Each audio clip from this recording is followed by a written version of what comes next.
Hello, Gems. Welcome to the VTuber Voices podcast, where we like to talk about what it's like to be virtual and run your own business as a content creator, as well as sort of the creative side of things. So happy to have you here. I'm your host, Syafire, and we are going to be continuing our conversation with the lovely PHIA. In this episode, we'll talk a little bit about what the rebrand for PHIA is like. She did sort of a small rebrand, and she will talk about her experience with that. We also discuss whether we've created content just for the views before, or if that's something that works, or sort of our experience on that. Next, PHIA and I talk about the importance of balance and how to face burnout, some of our advice and thoughts on how we have personally gotten through those struggles. Next, we also talk a little bit about goal setting and also our experience in deciding to take a break from school and actually go full time and pursue content creation. Hopefully you find this episode valuable, and I'll see you over there.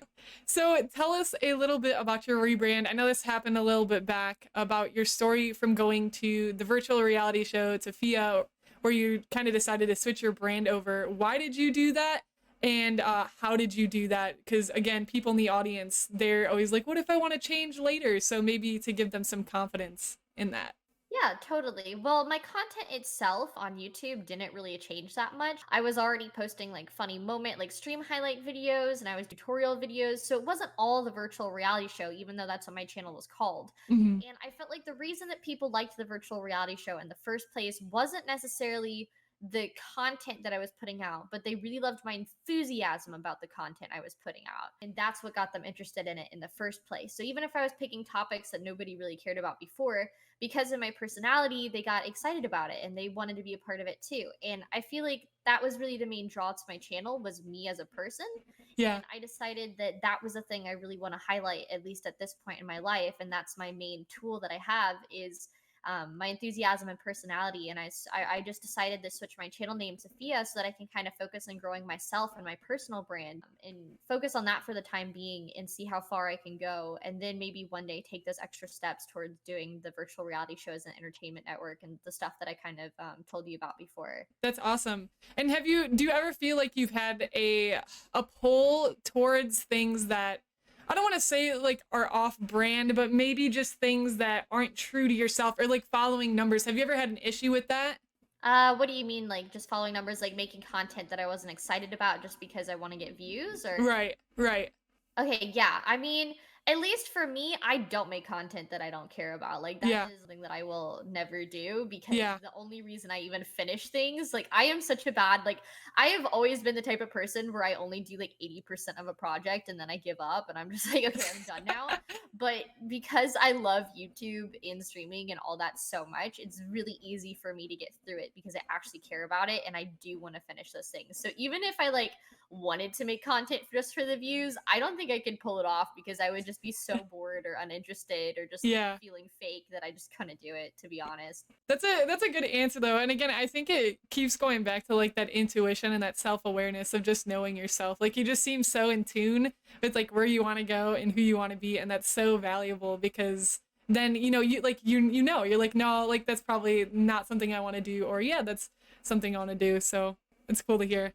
All right, so for my next question, have you ever faced burnout as a creator? If so, how did you deal with it and cope with it? Yeah, so burnout is obviously something that people are going to struggle with at any given point in their life, no matter what they're doing.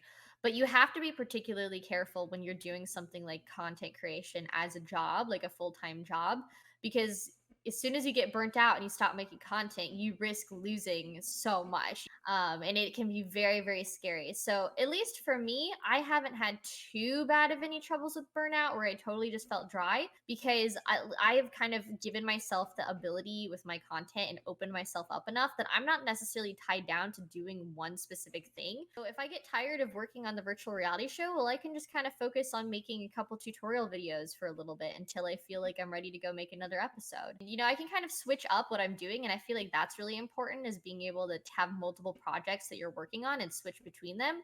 That way, when you get tired of one, you can kind of take a break and go switch from it. But I also feel like a big thing is like, and this is gonna sound, I guess, kind of weird, but like just pushing through the burnout, Yeah. if you know what I mean. Like knowing it's better to have something to show for yourself, even if it's not perfect, than to have nothing at all. So even if you're really struggling to make something and you feel like, oh, this is bad, it's not my best work, like I don't want to put it out, working on it anyways and just putting something out, that you can at least feel proud of yourself for putting in the effort. And so I feel like that's an important thing, is just not giving up and being willing to push through because you do love it. And obviously interests can change, and if you just don't like it anymore, then might be time to go try something else out with your life. But if you just feel burned out from like one specific period of time, and you know that you're just feeling burnt out for a little while, then just pushing through and reminding yourself that it's gonna be worth the pain.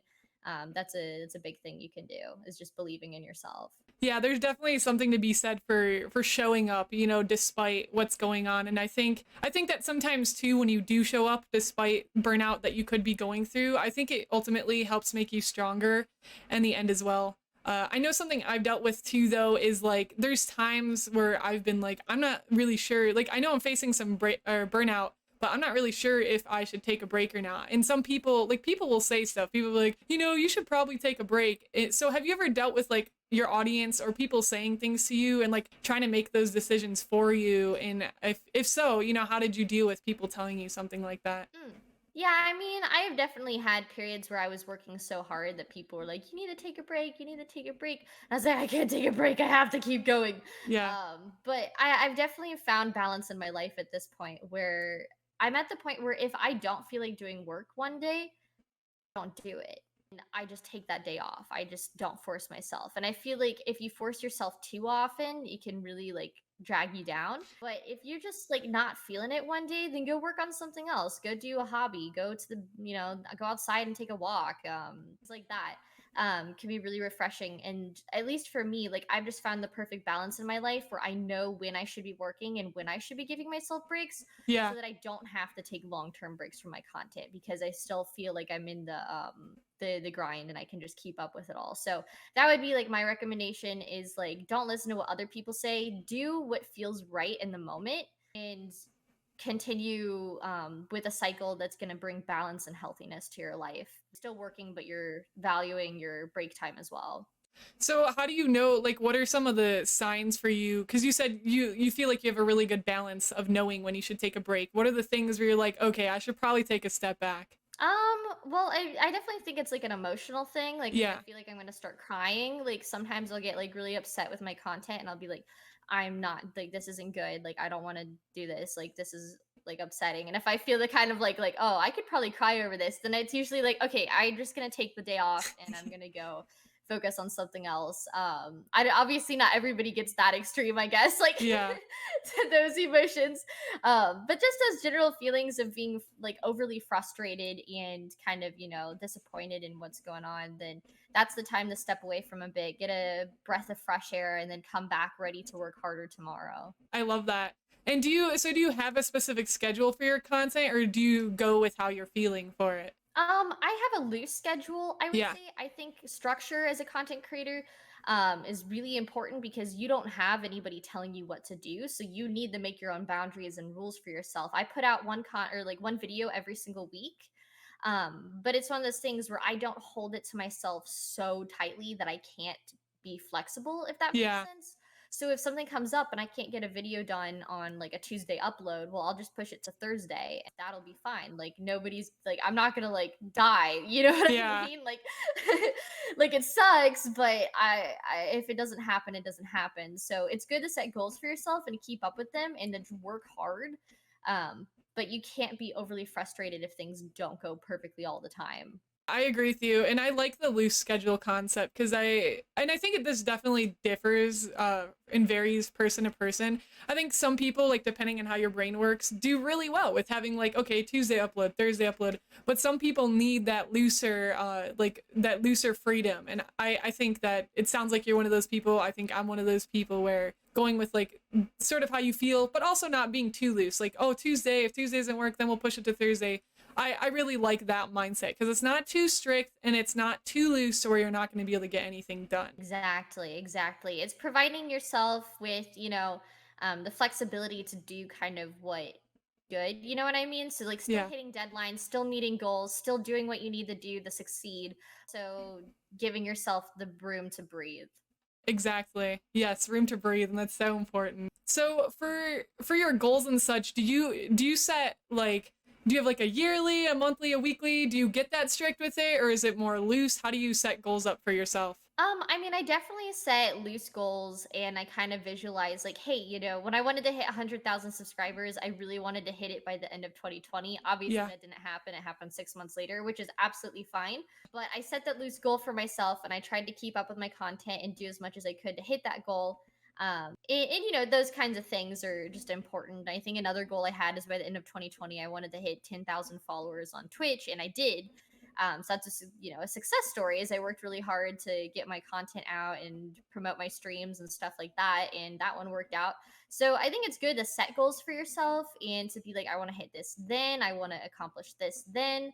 And stuff like that. But I don't think, sometimes you just can't predict, especially with content creation, when the algorithm's going to love you and when it's going to hate you. Yeah. So you can't be too upset when things don't go your way necessarily, because a lot of times, even if you have a low, well, next month it'll be an up. So Yeah, I agree with that. For sure. Have you ever considered I plan on making one. I haven't made it yet. I keep getting mad at myself too because I haven't done it yet. But Mr. Beast did like a 5 year from now video when he was in high school still, and then he released it 5 years from the day of. Have you ever considered making a video like that? Like, hey, Fia, 5 years from now, this is where I expect you to be. oh, that's really interesting. I never Yeah. really thought about doing that for myself.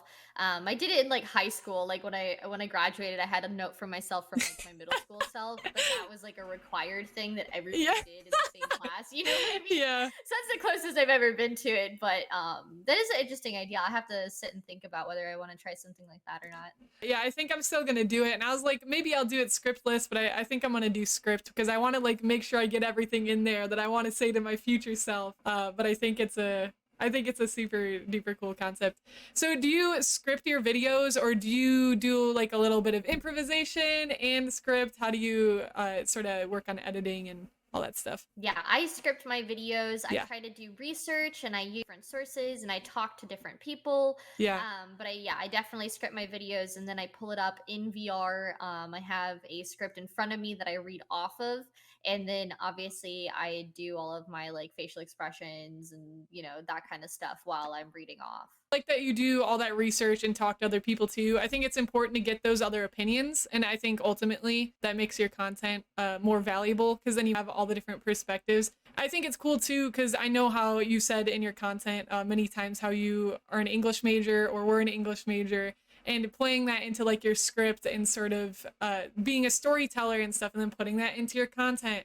I think that really shows through, and it's such a strong asset of you, your brand, and your channel. I appreciate that. Yeah, it's Yeah. definitely, I always loved writing and telling stories. So it's definitely important to me to use those skills when I'm creating a script and presenting information to people. For sure. Are you still in school now? No, I was actually in community college, but I was Mhm. dual enrolled at a 4 year university along with my community college.